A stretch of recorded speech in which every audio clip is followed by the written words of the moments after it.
में हम लोग सेकेंडरी एविडेंस को डिस्कस कर रहे थे। उसी के टॉपिक हम लोग आज आगे पढ़ेंगे जो दिया गया है सेक्शन 62 से 64 के बीच, जो बात करता है इलेक्ट्रॉनिक एविडेंस के बारे में। तो चलिए स्टार्ट करते हैं। तो हम लोग अभी तक चैप्टर 5 डॉक्यूमेंट्री एविडेंस तक पहुंच गए थे, जिसमें हम लोग ने लास्ट वीडियो में सेक्शन 61 तक के टॉपिक्स को 61 तक के सेक्शंस को डिस्कस कर लिया था, जिसमें हम लोग ने सेकेंडरी एविडेंस के यूसेजेस के बारे में पढ़ा था, यानी कि कहाँ सेकेंडरी एविडेंस काम आएगा, और थोड़ा सा हम लोग ने इलेक्ट्रॉनिक रिकॉर्ड का थोड़ा सा कंसेप्ट स्टार्ट कर दिया था। इस वीडियो में हम पूरा इलेक्ट्रॉनिक रिकॉर्ड के बारे में आज पढ़ेंगे, जो दिया गया है सेक्शन 62 से 64 तक के कॉन्सेप्ट के बीच। तो चलिए स्टार्ट करते हैं सेक्शन 62 से। सेक्शन 62 बात कर रहा है special provision as to evidence relating to electronic record. Section 62 बता रहा है कि यहाँ पे हमने एक स्पेशल प्रोविजन बनाया है किस चीज़ के लिए? इलेक्ट्रॉनिक रिकॉर्ड का एविडेंस देने के लिए, यानी कि इलेक्ट्रॉनिक फॉर्म का जो रिकॉर्ड हम कोर्ट में जो प्रेजेंट करेंगे वो एज एविडेंस के फॉर्म में, उसका स्पेशल लॉ सेक्शन 62 बता रहा है।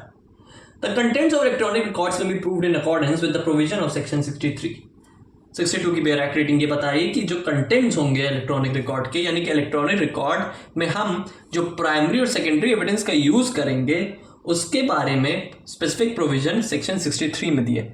यानी कि सेक्शन 62 तो यहाँ पे इलेक्ट्रॉनिक रिकॉर्ड इलेक्ट्रॉनिक फॉर्म के इंट्रोडक्शन के बारे में बात कर रहा है।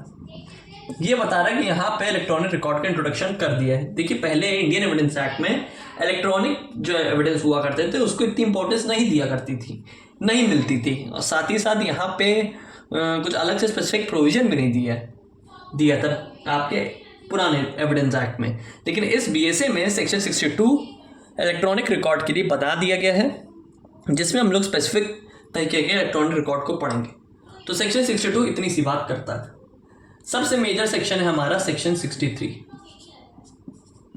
वो हमारा सबसे इंपॉर्टेंट और स्पेसिफिक सेक्शन है जो बात करता है इलेक्ट्रॉनिक रिकॉर्ड के एडमिशन के बारे में, यानी कि admissibility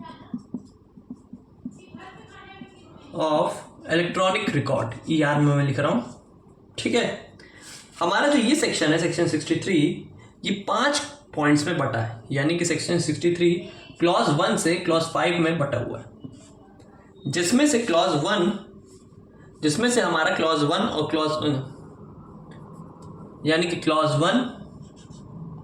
clause 2, clause 3, clause 4, clause 5। Clause 2 में 3 सब क्लॉज दिए ABC। सेक्शन क्लॉज 3 में A से E तक, यानी कि 5 सब क्लॉज दिए। उसके बाद हमारा सेक्शन 4 में ABC 3 सब क्लॉज दिए,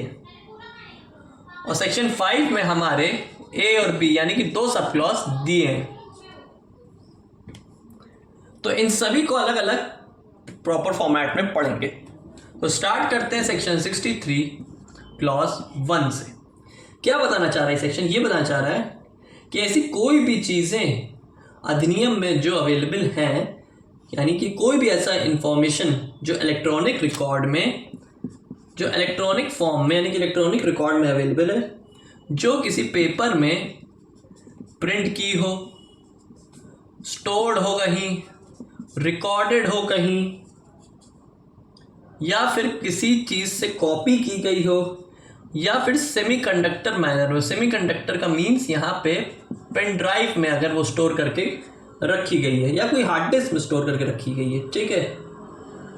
वो सारी चीज़ें एज अ डॉक्यूमेंट ट्रीट की जाएंगी। यानी कि इतनी सारी चीज़ें जो प्रिंटेड है, स्टोर्ड है, रिकॉर्ड है, कॉपीड है, पेन ड्राइव में है, कोई भी चीज़ें स्टोर, तो वो एज अ डॉक्यूमेंट ट्रीट की जाएंगी। लेकिन हमारा बेयर एक्ट ये हमें बता रहा है कि इसके अलावा और भी कोई चीज़ें जो इस सेक्शन में, इस बेयर एक्ट में कंटेन है, वो भी एज अ आपका इलेक्ट्रॉनिक रिकॉर्ड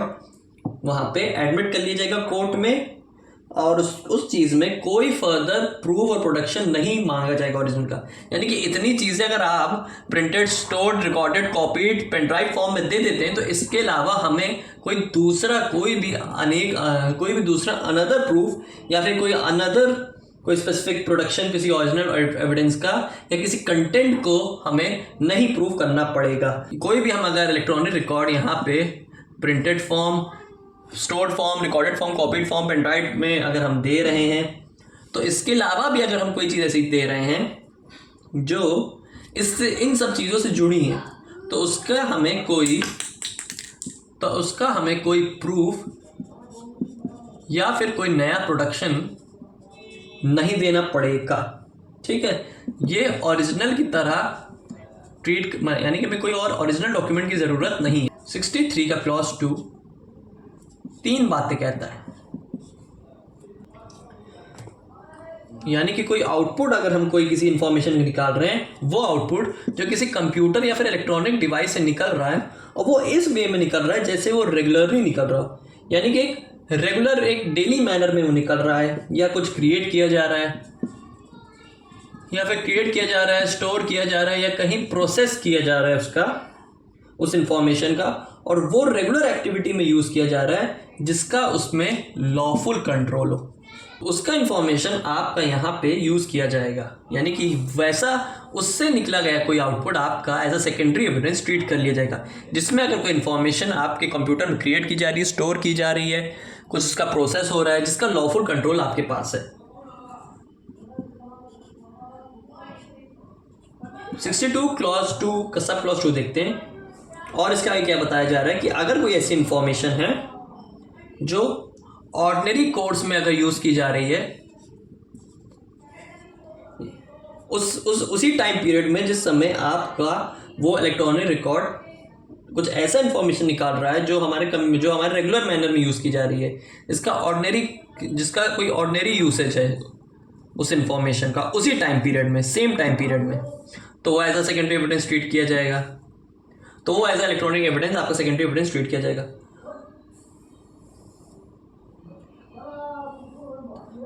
ठीक है, सॉरी, इसमें आपका जो सेकंड है 63 का क्लॉज 2 है, इसमें ABCD 4 सब क्लॉज हैं, तो यहाँ पे 1 2 3 और एक 4 भी है। ठीक है, 60 यहाँ पे 63 है, 62 नहीं, तो 63 का क्लॉज 3 बताना चाह रहा है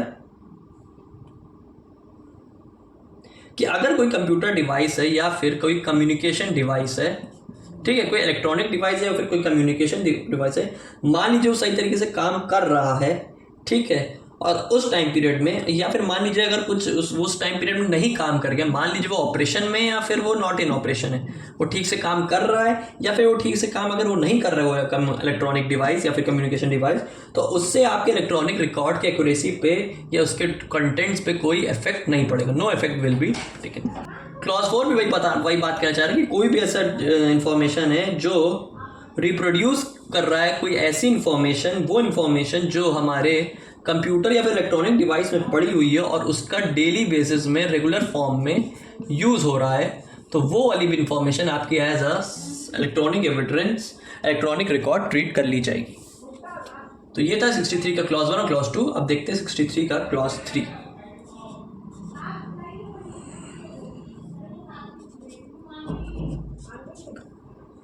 बताना चाह रहा है कि अगर उसी टाइम पीरियड में अगर हम कोई इंफॉर्मेशन को स्टोर कर रहे हैं, क्रिएट कर रहे हैं, उससे कुछ प्रोसेस कर रहे हैं, तो वहाँ उसमें दी गई जितनी भी इंफॉर्मेशन जो हम 63 क्लॉज 2 में पढ़ के आए हैं, जितने स्पेसिफिक तरीके से हम अपने सेकेंडरी एविडेंस को प्रूव कर रहे हैं, अपने इलेक्ट्रॉनिक रिकॉर्ड को प्रूव कर रहे हैं, तो उस इंफॉर्मेशन को हम यूज़ कर सकते हैं, भले ही हमारा सिस्टम स्टैंड अलोन मोड में हो, यानी कि वो एक्सटर्नल मैनर में, यानी कि वो अपने इंडिपेंडेंट मैनर में ऑपरेट किया जा रहा हो बिना किसी एक्सटर्नल कनेक्शन, यानी कि वो इंडिपेंडेंट काम कर रहा है वो कंप्यूटर सिस्टम, या फिर वो कंप्यूटर सिस्टम किसी प्रॉपर वे में काम कर रहा है एज अ टीम वर्क, या फिर कोई नेटवर्क क्रिएट कर रहा है।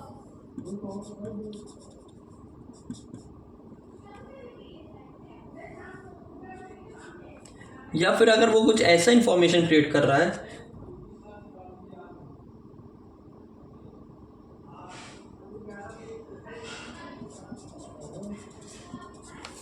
या फिर कुछ ऐसी इंफॉर्मेशन जो उसमें प्रोसेस की जा रही है या फिर स्टोर की जा रही है। और लास्ट इसमें है कि वो इंफॉर्मेशन किसी इंटरमीडिएटरी के थ्रू आ रही है, यानी कोई मीडिएटर इस इंफॉर्मेशन को निकाल रहा है, यानी कि उस टाइम पीरियड में अगर हम कोई इलेक्ट्रॉनिक रिकॉर्ड को एज उसकी इंफॉर्मेशन हम निकाल रहे हैं, उस इंफॉर्मेशन से जिसमें यानी कि इसमें यहाँ पे डिवाइसेस का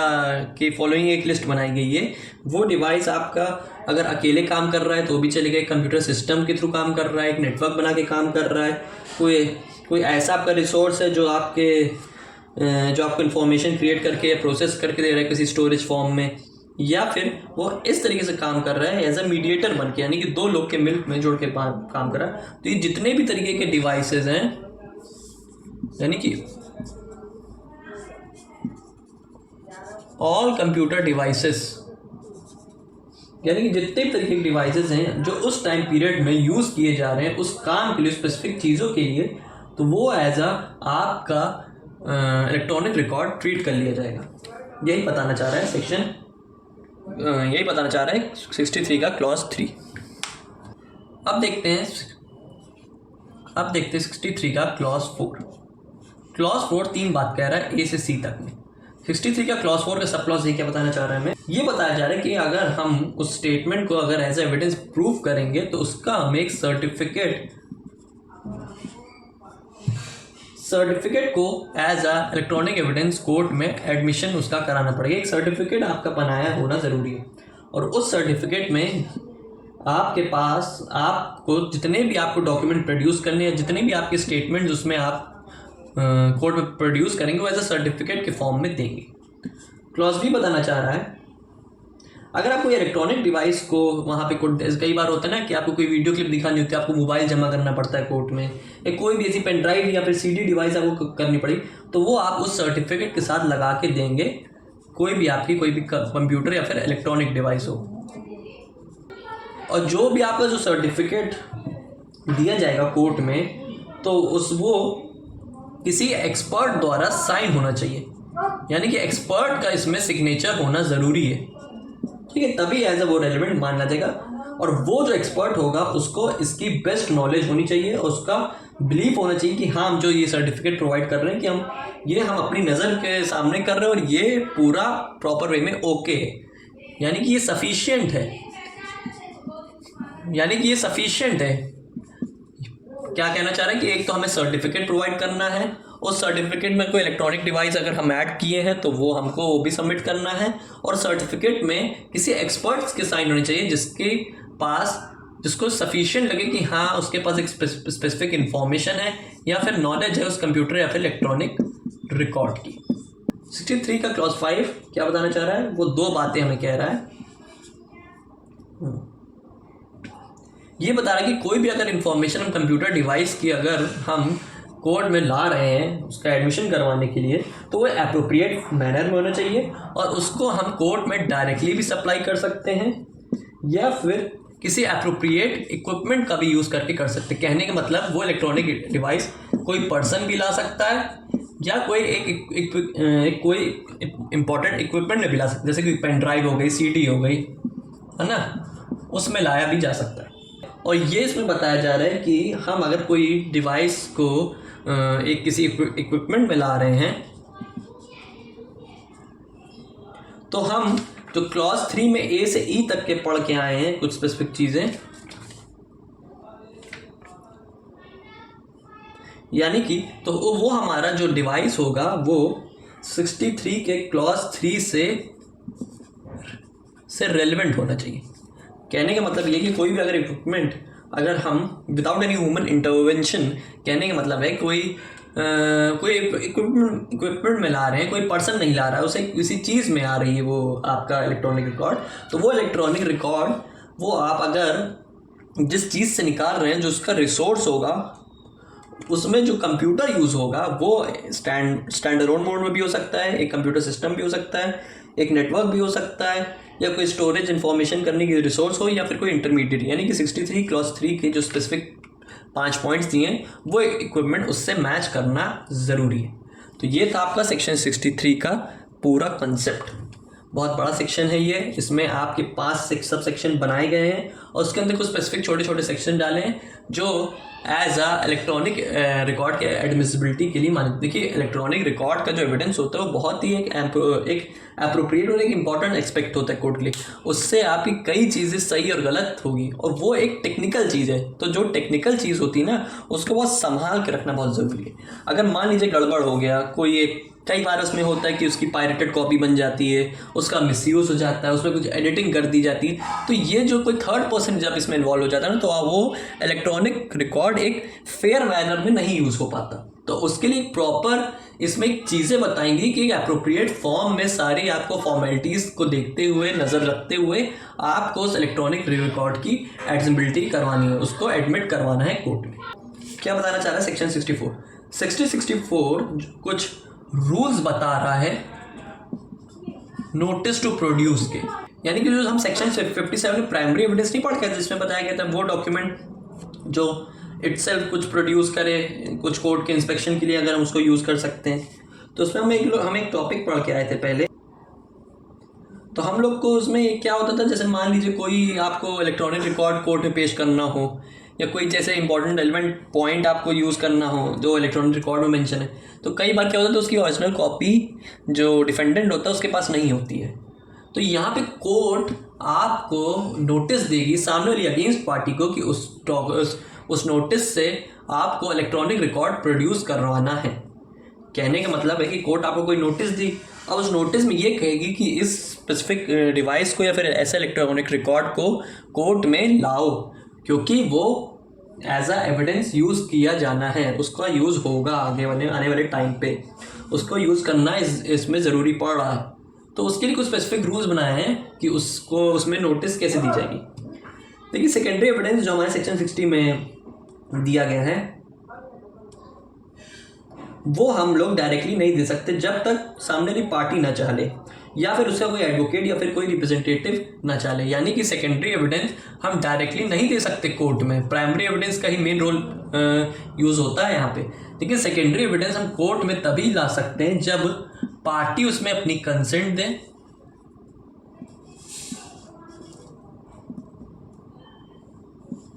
यानी कि पार्टी उसमें अपनी कंसेंट दे, उसका एडवोकेट कंसेंट दे या फिर कोई उसका लीगल रिप्रेजेंटेटिव कंसेंट है, तभी वो as a secondary evidence court में पेश की जाएगी। और वो नोटिस है वो स्पेसिफिक प्रिस्क्राइब बाय लॉ होने चाहिए। तो अगर उसमें भी दो कंडीशन है, एक तो वो लॉ के अकॉर्डिंग होनी चाहिए, अगर वो लॉ के अकॉर्डिंग नहीं है तो उसमें कोर्ट जो होगी उसमें वो कुछ रीजनेबल सर्कमस्टांसेस क्रिएट कर सकती है और उस नोटिस को प्रोड्यूस करवा सकती है। और साथ में इसमें प्रोवाइजो बताया गया कि वो हम जो नोटिस जो कोर्ट में प्रेजेंट करेंगे, इसमें कोर्ट नोटिस देगी, वो तभी सिचुएशन में वो दे सकती है नोटिस वो कोर्ट जब लगे कोर्ट को कि वो जो डॉक्यूमेंट है वो इटसेल्फ ही नोटिस है, यानी कि जो कागज़ है वो एज अ नोटिस ही यूज़ किया गया है। दूसरा पॉइंट, जब सामने वाली पार्टी को ज़रूरी लगे कि उस केस के नेचर के हिसाब से सामने वाली पार्टी को ज़रूरी लगे कि हाँ उस डॉक्यूमेंट की रिक्वायरमेंट हमें पड़ रही है, उसको वहाँ पे कोर्ट में प्रेजेंट करना ज़रूरी समझा जा रहा है। तीसरा है कि जब सामने वाली पार्टी को लग रहा है कि इसने उस ओरिजिनल डॉक्यूमेंट का पोजीशन लिया है, वो फ्रॉड करके लिया या फिर फोर्सफुल मैनर में, यानी कि धमकी से आपसे ओरिजिनल कागज़ चुरा लिए और अब वो नहीं ला रहा है। फोर्थ पॉइंट, जब सामने वाले को या एडवर्स पार्टी को या फिर उसके एजेंट को लगे कि वो ओरिजिनल डॉक्यूमेंट है। पांचवा पॉइंट है यानी कि ई पॉइंट, जब सामने वाली पार्टी उसके या फिर उसके एजेंट को लगे कि उसने वो डॉक्यूमेंट को खुवा दिया, यानी कि उस डॉक्यूमेंट उसको लगे कि वो उससे डॉक्यूमेंट खो चुका है, उसके पास नहीं है, या फिर सामने वाली पार्टी को लगे या फिर किसी पर्सन को लगे कि वो डॉक्यूमेंट जो है उसके रीच के बाहर है, यानी कि वो आउट ऑफ रीच है, वो नहीं ला सकता उस डॉक्यूमेंट को। ये था सेक्शन 64 का कंसेप्ट, यानी कि यहाँ पे आपको रूल्स बताए गए हैं उस नोटिस को प्रोड्यूस करने के लिए जो सेक्शन 60 में सेकेंडरी एविडेंस के फॉर्म में यूज़ की जाएगी। आई होप आपको ये 3 सेक्शंस अच्छे से समझ आ गए होंगे, इसका कंसेप्ट अच्छे से क्लियर हो गया होगा। तो मिलते हैं फिर नेक्स्ट वीडियो में।